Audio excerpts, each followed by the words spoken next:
This is TLV1.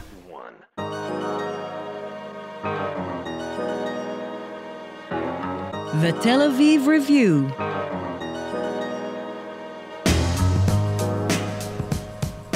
Hello and welcome to the Tel Aviv Review. I'm your host Gilad Halpern. And I'm your co-hostess, Dalia Shenlin. If you like us, please consider becoming a Patreon supporter by going to our homepage. That's tlv1.fm/Tel Aviv Review. Scroll down to the bottom and click the big red button that says Patreon. We're counting on you. Every week we bring you interviews with authors of books and research and other things that we find interesting. This episode is sponsored by the German government. Germany is now holding the EU presidency for the second half of 2020.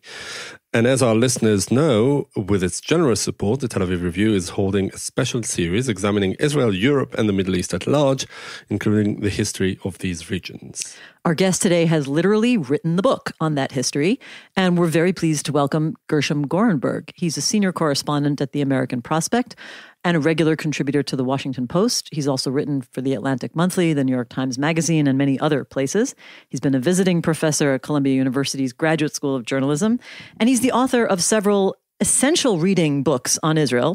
But today we're going to be discussing his brand new, freshly published book, War of Shadows, Codebreakers, Spies, and the Secret Struggle to Drive the Nazis from the Middle East, published by Public Affairs Books. And we're speaking to you from Jerusalem. Gershom, welcome to the show. Thank you very much for having me.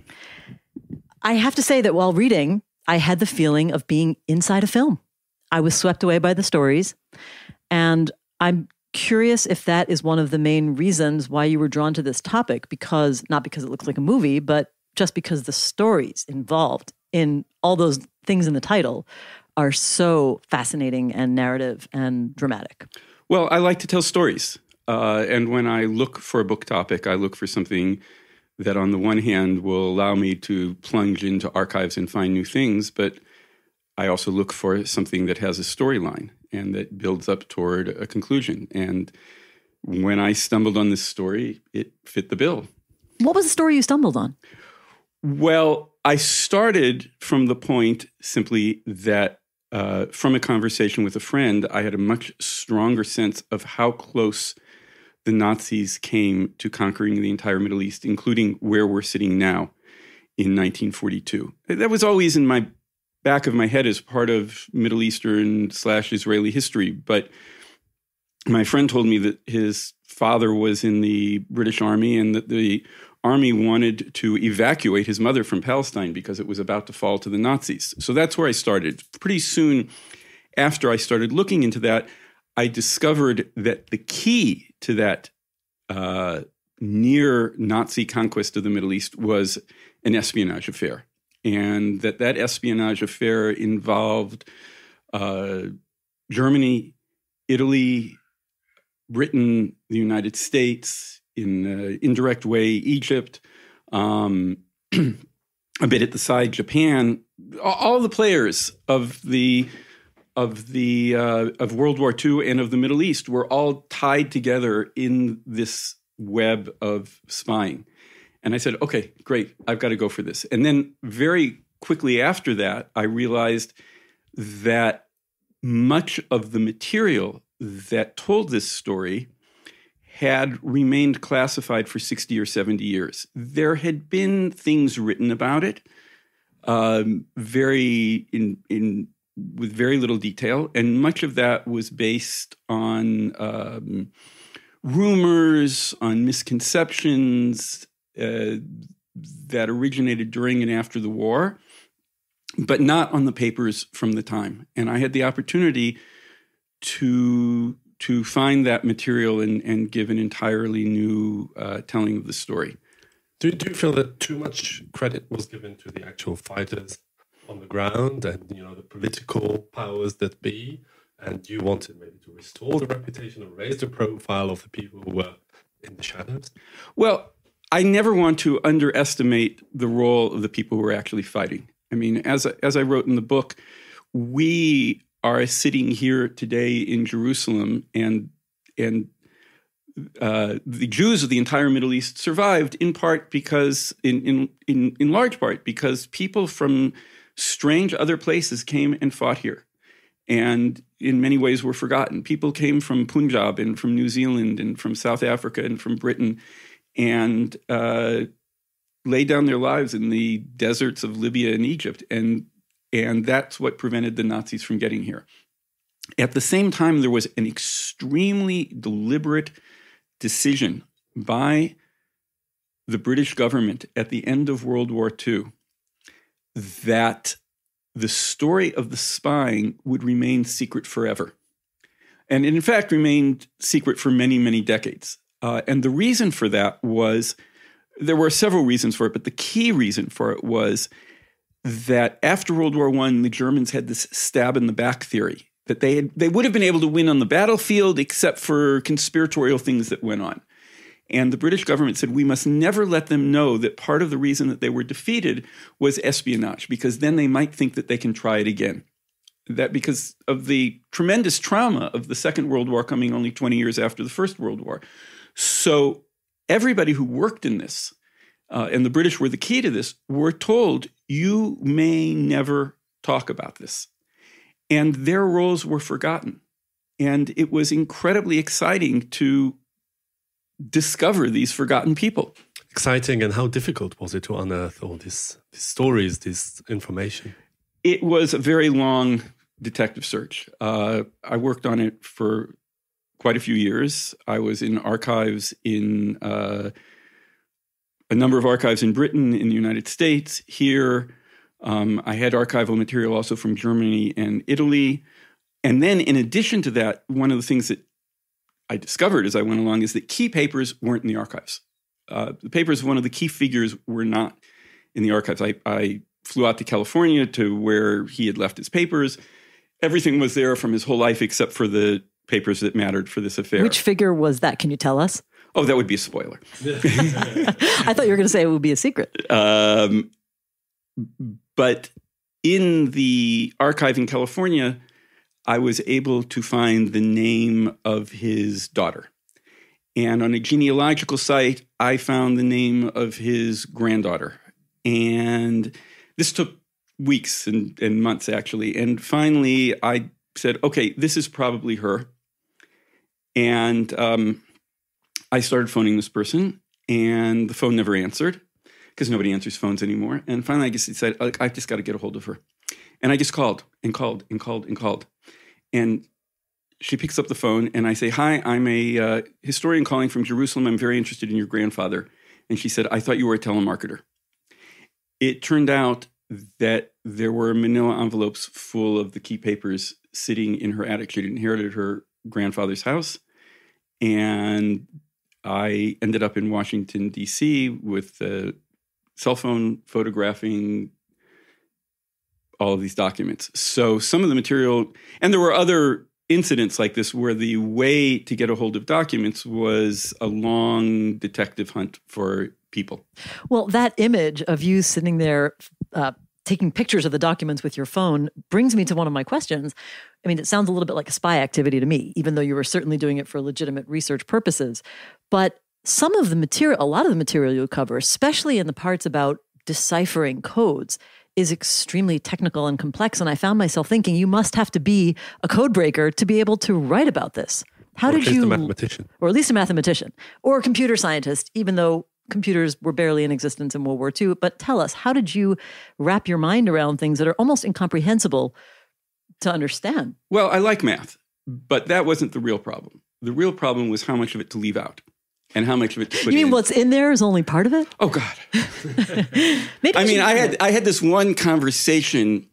I was staying with friends in London, and I needed to get to an archive in Cambridge, and it turned out that a friend of theirs was driving to Cambridge, and he's a mathematician. He was going there for his work as a mathematician, and so I had this hour in the car with him to ask him questions about how to write specific mathematical expressions which explain why there are quintillions of different ways to set up a Enigma coding machine.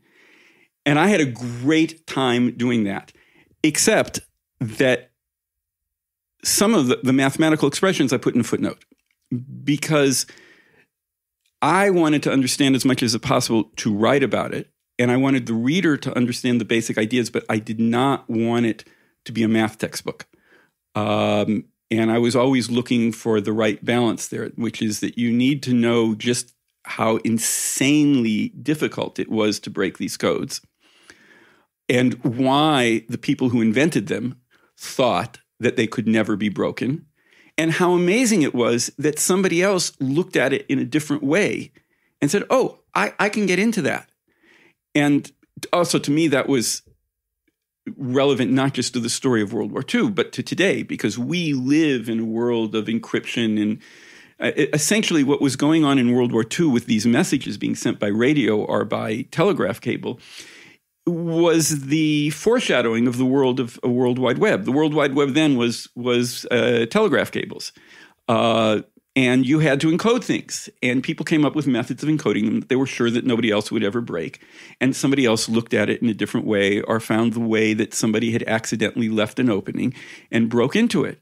And I need to explain that. I need to understand it. And I also want it to be open to any reader, including the person who's not fascinated by the mathematics of it. But do you think that principle holds today, that the things that we think are so secure in our ultra high-tech world of cyber everything, does the same principle hold that if a person invented, the security mechanisms we have, a person can crack them? Look, I don't know if there's a way to offer a mathematical proof of this, but my thesis is that if one human mind can invent a lock, another human mind can find a way to pick that lock. And the same thing goes for codes. Now, there are two different ways that I would say that different human mind is going to find a way in. The first is that people get stuck on the way that they did something. I mean, I remember when I was taking, math classes in university. You're solving a problem and you don't get it right and you go over it a million times and you don't see your own mistake because you lock in on a particular way of doing it. Somebody else can look at it and there's just a different way of looking at it. The Polish mathematician who first broke Enigma simply looked at the problem in a different way. And even the British codebreakers who used his work never believed that he figured that out. They were sure that he had a stolen copy of Enigma because Alan Turing and Gordon Welchman were like astoundingly brilliant human beings, couldn't believe that somebody else could figure out how to do this. And I had never heard of the two Polish figures who cracked it first. Yeah, well, why were they forgotten? Their work was turned over to the British at the beginning of the war at a time where very, very few people were working on the problem in Britain. And essentially, the tradition got lost.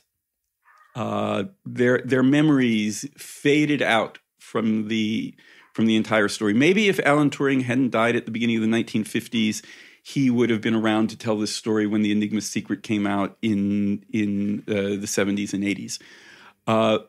And some of the people who worked with them were also dead by the time the Enigma Secret came out. And many of the people who worked on the Enigma Secret were so used to keeping secrets that they could not talk about it afterwards. They simply were incapable of saying anything afterwards. So that's one thing, is that somebody can look at it in a different way. The second thing is the essential flaw of every code and lock is that it has to be used by human beings. And human beings are not random animals, and they have to find ways of doing something.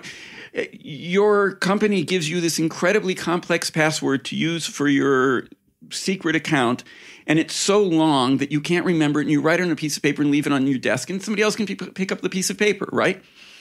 Well, those kinds of things happened over and over again with the coding with the kinds of codes that were used in World War II. A method was created to set the Enigma machine that was so complicated that nobody could ever figure it out. And then people took shortcuts, and those shortcuts offered somebody else an opening. I'd like to ask you to go back to the detective work. I mean, you talked a bit about the research. I want to focus now on the writing process. I mean, so many characters in this book, and for each you give a sort of almost a standalone biography of who they were and where they came from, and like the timeline of their life and taste of their character, and they converge into this big story that you want to tell. And I'd like to ask you whether this is really the way that it also worked before you started writing. I mean, going from the individual biographies into the big story, or is it just a writing technique and the way to do it is really look at the big story and then work your way back? Well, I was looking for people.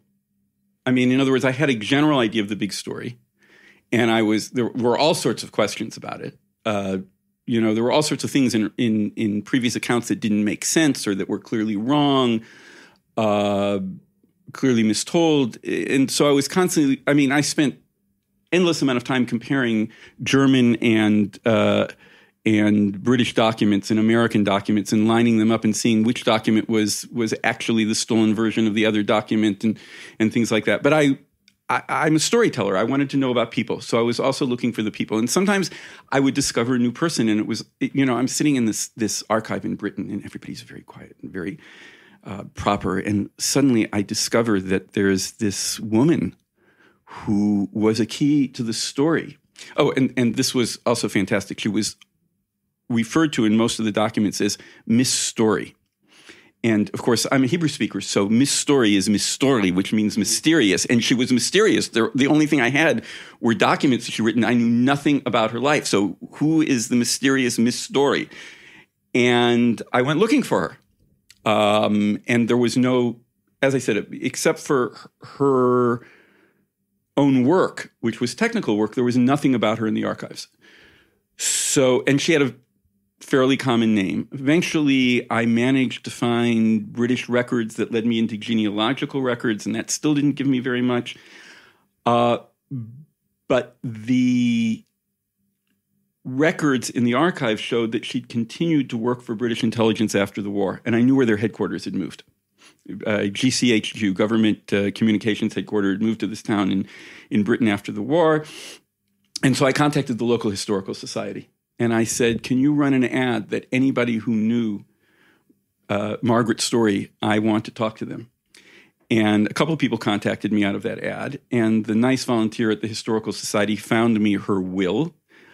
She died childless, but there were heirs mentioned in it. Now, a couple of the heirs had names that were even more common. I don't remember what they were, but they were John Smith sort of names. Okay, forget that. But a couple of them were interesting enough that I could start searching for them and eventually find the granddaughter-in-law or the daughter-in-law of one of them on Facebook in Australia and sent her a message and say, I want, and eventually I found a number of people who knew her and was able to learn something about who this fascinating person was who, as I said, because of her work, we're sitting here and she's forgotten by history. So I want to shift gears a little bit and talk about what is really at the heart of the book, which is the situation in the Middle East and North Africa in the interwar years and leading up to World War II. Can you sort of set the landscape for us, the geopolitical landscape at the time that led to this precarious situation? Okay, yeah. Now, remember, the whole Middle East and Africa had been split up among colonial powers. At the start of World War II, Egypt was officially an independent country, but in many ways was still a British protectorate. It was a kingdom. It was ruled by a young, weak king, King Farouk. Libya was an Italian colony, in many ways because the Italians got to the colonial race late and all that was left was this worthless piece of sand. Nobody knew about oil in Libya. And Palestine, of course, was under a British mandate, as was, the British sphere of influence included Transjordan and Iraq. And at the beginning of the war, the Mussolini's fantasy, dream, goal was to recreate the Roman Empire. And that meant conquering Egypt and the Levant and connecting his colony in Libya with his recently conquered colony in Ethiopia. So when Mussolini entered the war after much dithering in June of 1940, after a couple of months, his army invaded Egypt from Libya. And that set off the war in the Middle East. The Italians didn't do too well. The British counterattacked, pushed them back into Libya. The Italians were at risk of losing all of Libya. Hitler looked at this from Germany and said, if the British conquer Libya and possibly Tunisia. They'll be sitting on the doorstep of Europe from the south while I'm busy with other things. I can't let that happen. So he took his favorite general, Erwin Rommel, and sent him off to Libya with 2 German divisions to hold the line, to defend what was left of Libya. And Rommel never wanted to hold the line. He wanted to attack, and he attacked and pushed the British back. And essentially, for a couple of years, the main front on which the Western allies, meaning at that point Britain and its dominions and its empire, were fighting the Axis, was the Middle East, was North Africa and the Middle East. Long before Britain and the United States invaded Europe, this was the core of the Western War, and this built up to the final battle for Egypt in the summer of 1942, at a point at which people in the Middle East, well, the descriptions that I discovered of what was going on in Cairo, El Alamein is 60 miles, 100 kilometers out of Alexandria. It was a day's march. In Cairo, the situation that day was like Paris the day before Paris fell. Everybody knew that Egypt was about to fall. I managed, one of the exciting things was I managed to, at the beginning of my research, I interviewed 2 of the most famous writers in Israel, Chaim Guri and Uri Avneri, about what it was like to be 18-year-olds in Palestine at that time. And they said the same thing. Everybody knew that Rommel was going to get here. In the same way that the day before Paris fell, you knew that the Germans were going to get there, except that the British managed to stop them at El Alamein. That part of the story is known, unfortunately, rather forgotten by many people, and especially this book is being published to start out with in America, and Americans are completely ignorant by and large of the war in the Middle East. But what was underlying that is that Rommel's advantage coming into that battle was espionage, was intelligence, and the affair that I'm describing deprived him of that intelligence and changed the balance of the battle and allowed the British to draw the line at El Alamein. And to me, that was amazing. I want to ask a little bit about the intelligence that allowed the Germans to get so far, because it brings us back to one of the more colorful characters, and it brings me back to the movies, because who doesn't love the English Patient? Can you tell us about the character of the explorer? I should say the explorers, because you have a number of kind of a gang of explorers who hang around doing very macho exploring in the deserts. But I'm thinking particularly of the Hungarian Origin Almásy. Is that how you say his name? Can you explain his role in real life, of course, not the famous character from the English Patient, and who he served and how? Well, László Almásy was a Hungarian explorer who came to Egypt in the interwar period. He was one of a very small number of people who explored what's known as the Libyan Desert, which is essentially the eastern part of the Sahara. As another one of those explorers, Ralph Bagnold, the Englishman, wrote, "The Libyan Desert is as big as India," and was completely unknown. Nobody knew what was out there. And it's astoundingly desolate. You can drive hundreds upon hundreds of miles without seeing a living thing. And László was one of the people who fell in love with this desert in those years and explored it. And he was, as I said, Hungarian. At the beginning of the war, he left Egypt, which was British. Hungary was, at that point, leaning toward the Axis, soon afterwards joined the Axis. And during the war, he was seconded from the Hungarian military to the German military, returned to North Africa, and served under Rommel. And his task was, well, one of his tasks was to get German spies into Egypt, to, in one way or another, cross the British lines or go around the British lines and and bring spies into Egypt. And he's an amazing character because, well, for one thing, this kind of exploration was astoundingly dangerous. In a very opposite way, it was as dangerous as exploring the poles. The conditions were not fit for human life, and they had to come up with all sorts of means of exploring this. He was also a daredevil. He was a man who was also in love with aviation and had survived several small plane crashes. Completely unlike the figure in The English Patient. Which I found shocking. For one thing, The English Patient has this romance with this woman, except that Almasi had other interests than women. We can say this. He was homosexual. He was homosexual, which was extremely unpopular. There were people who did not want to explore with him because of that. The only romance that's recorded with him was with a young German actor, later German officer, who also served in North Africa. But even more than that, he was pro-Nazi. As much as we can tell, because the thing is about Almasi is that his accounts shimmer. They're uncertain. There's different things in different languages. He writes in this beautiful poetic fashion, but pinning down exactly who Almasi was is difficult. And even though he served the Germans afterwards, when he left North Africa and was back in Hungary during the war, he apparently saved several Jews from the Nazis during the German occupation. So, you want me to make this character consistent and make sense? My response to that is that people are not consistent. And when my sort of rule of thumb is that when you discover the contradiction, and the bigger the contradiction is, the closer you are to the real character. And Almasi was a treasure house of contradictions. Was he your favorite character?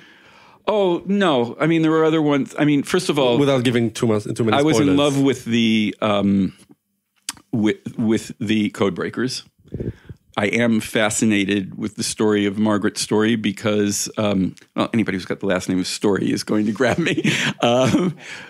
Because she was forgotten and because she played this major role and because she started working in Bletchley Park in British intelligence as a clerk because women usually started way lower than men did, and she rose to, one way I can express this is that after the war, the department she worked in produced 15 volumes of history of the work that they had done during the war, which were completely top secret and probably 10 people read them at the time. They were guidebooks in case another war broke out. And one of those volumes was written by a woman, and that was her. And she'd started out as a clerk. So I was fascinated by her. I was blown away by the figure of Ralph Bagnold, the British explorer, because he just had such a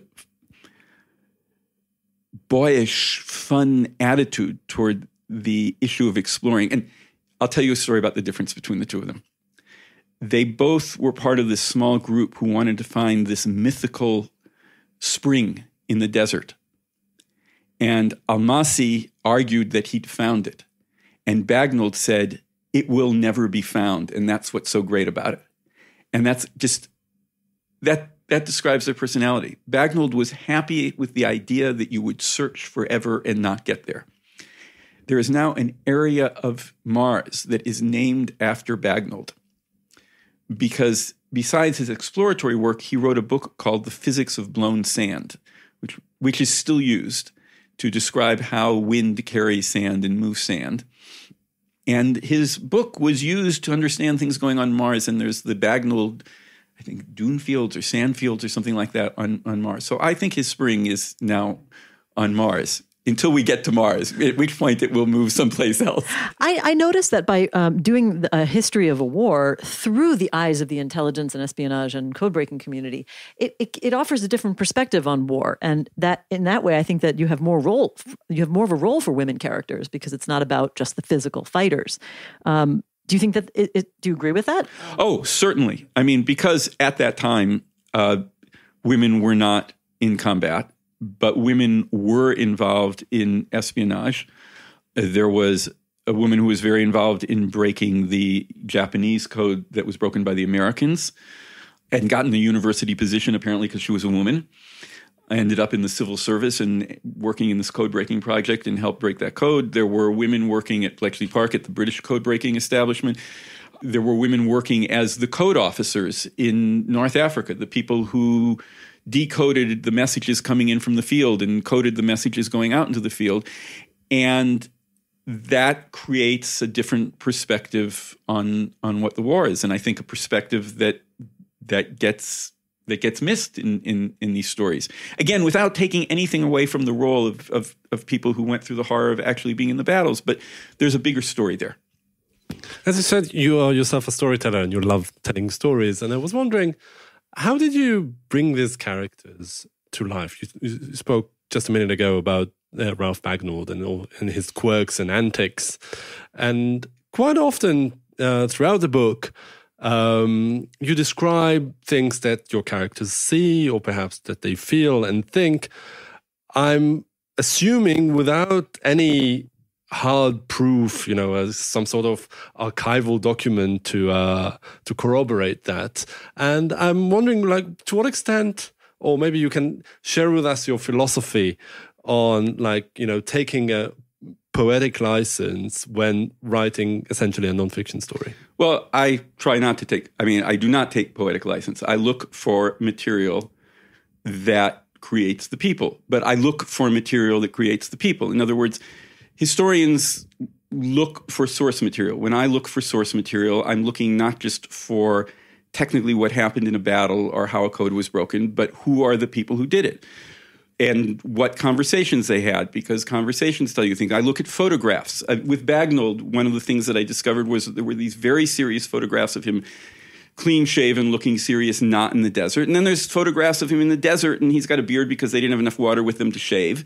And he's got this 10-year-old smile on his face, and that tells me something about him. So I look at memoirs. I look at the best source is things that people wrote at the time, like letters. Another source, which I handle with much more wariness, but it's also a source, is other people's memories of those people. When I'm looking at the official documents, I also look for what they tell you about the people and not just about the event. How did there is documents about when the British code breakers met the Polish code breakers for the first time, and they tell about this big argument that happened because one of the British code breakers was really insulted with the idea that these Poles could have possibly broken this code that he didn't break, and he acted awfully. And then his boss had to apologize to the Poles. So I'm interested in the stories of how they acted and what that tells me about the people and the human struggle to deal with these issues. And one of the things that comes out about Bletchley Park and the whole code breaking thing is it's an incredible strain. Also, in the head of the American code breaking section successfully led the effort to break the Japanese code and then had a nervous breakdown. You know those signs you used to see in offices that said, when this is all over, I'm going to have a nervous breakdown. I worked for it. I earned it. Nobody's going to take it away from me. That's exactly what happened to him. He lived on coffee and nervousness for months on end. They broke this thing and he had a breakdown. That's part of the story of breaking the code. So also jumping back and forth between the storytelling, the research, and what actually happened. One of the things that I was interested to hear from you is you have a number of places in which the intelligence and the deciphering communities and the code breakers transmit the information about the Nazi program targeting Jews, even before the final solution, I think. And it raised the question for me, did going through this intelligence change the timeline of when Churchill and the British government knew that the Nazis were specifically targeting Jews? They knew, certainly from the beginning of Barbarossa, from the invasion of the Soviet Union. The messages are there. Now, they couldn't intercept all of them, and they couldn't decode all of the ones that they intercepted. So they only, if you imagine this whole story of what was going on during the daily massacres going on in the Soviet Union as this huge jigsaw puzzle, the code breakers have little pieces of that puzzle, scattered pieces. But I'm sitting in, this is an experience which is really terrifying. I'm sitting in the archive and I'm reading this typed out message, which is a translated message of the German police or the SS. And it's saying, we killed 367 Jews in this town. We killed 3,000 Jews in that town. And then there's a circle of red ink around it, because these messages were passed on to Churchill, and Churchill only wrote in red ink. So every time you see the red ink on the message, even if it's indecipherable, you know that it's Churchill there. So Churchill knew that these massacres were going on. The British knew, and one of the reasons that they couldn't talk about it is that talking about it would let the Germans know that they'd broken the code. You have to be incredibly careful about using intelligence material for public purposes, because then you give away your code-breaking ability. So yes, they knew what was going on. I mean, there's a theme running through this whole story of what the Germans were doing to the Jews in Europe and how they didn't just intend, but planned, had set up the mechanism to bring the final solution here. If the Germans had broken through at El Alamein, the SS would have been in Cairo the next day and could have been in Palestine a week later. The team was ready to go into action. So El Alamein also became the borderline of Holocaust country, where the Allied army stopped the Germans. That is the line marking the edge of the Holocaust, and El Alamein is one of those lines. I want to ask you as a wrap-up question. This is a little bit of a complicated question, but I think maybe will help us summarize. To my mind, the book also raised big questions of the relationship between the physical fighting and the intelligence, right? You kind of go back and forth between straightforward military battles and how they are, work seamlessly with the intelligence community. And of course, the basic premise of the book is that not enough was known about the credit due to the intelligence community. Now I think about where we are today, modern warfare. We all know how important the intelligence community is. The biggest unit in the Israeli army is the intelligence unit. Do you think modern warfare is fundamentally different, with much more attention to the intelligence aspect of it? Or has that dynamic basically stayed the same? Well, first of all, I can answer that question in another 70 years. We should all live and be healthy when I can see the papers from today. I mean, if you're a historian, particularly something like this, you want to live a long time. When I went from daily journalism to writing history, I said, oh my God, I'm not going to understand anything I'm reporting on until I see the papers. But a key to this is, you said, intelligence working seamlessly with the people fighting. That's how it sounded from your book. Well, that's how it is at the end of the story. But if you go back, you will see that over and over again, there's situations where people didn't trust the intelligence, or where the intelligence was partial. In other words, there was intelligence that showed that the Japanese were about to go to war. This was a very Israeli sort of feeling looking at this. The American commanders at Pearl Harbor had a preconception that the Japanese couldn't attack there and did not prepare for a possible attack. Sounds like a conceptia to me. Which, for an Israeli, that's like incredibly foreshadows what happened here in the 1973 Yom Kippur War, what you see in Valley of Tears, right? It's the same story, which is that the intelligence was there. It wasn't complete, and commanders didn't trust it. And one of the things about intelligence is that it's not always complete. And in retrospect, you look at this intelligence and say, well, everybody should have known this. But this is the point I want to stress. This is a good point to close, is that we know the spoilers when we look at history. And to me, one of the most important parts of writing history is to take you to the place of the people living it who don't know what happens in the next paragraph. And their decisions, even when you think that they're foolish decisions, you have to remember they don't know what's going to happen tomorrow. And what to us seems inevitable was a product of decisions and very often even of chance, and they don't know what's going to happen. And that intelligence is not always clear to them. And we have to treat them with more respect, I think. All right, Gershom Gorenberg, writer and the author of the new book, War of Shadows, Codebreakers, Spies, and the secret struggle to drive the Nazis from the Middle East. Thank you very much for joining us today. Thank you. And thanks to Itai Shelem, our sound engineer and producer, and again to the German government for sponsoring this special series on Israel, Europe, and the Middle East. Now a request. Many or most of you listen to us on the Apple Podcasts app, and we'd like to ask you to please consider writing us a review. You too can support us by going to our website, tlv1.fm/Tel Aviv Review, and subscribing on our Patreon campaign. Check out our archive with about 600 interviews. If you like us, you can also like us on Facebook. Our site is called the Tel Aviv Review Podcast Ideas from Israel. Follow me and Gilad on Twitter, of course. Join us again next week for another edition of the Tel Aviv Review. And until then, goodbye.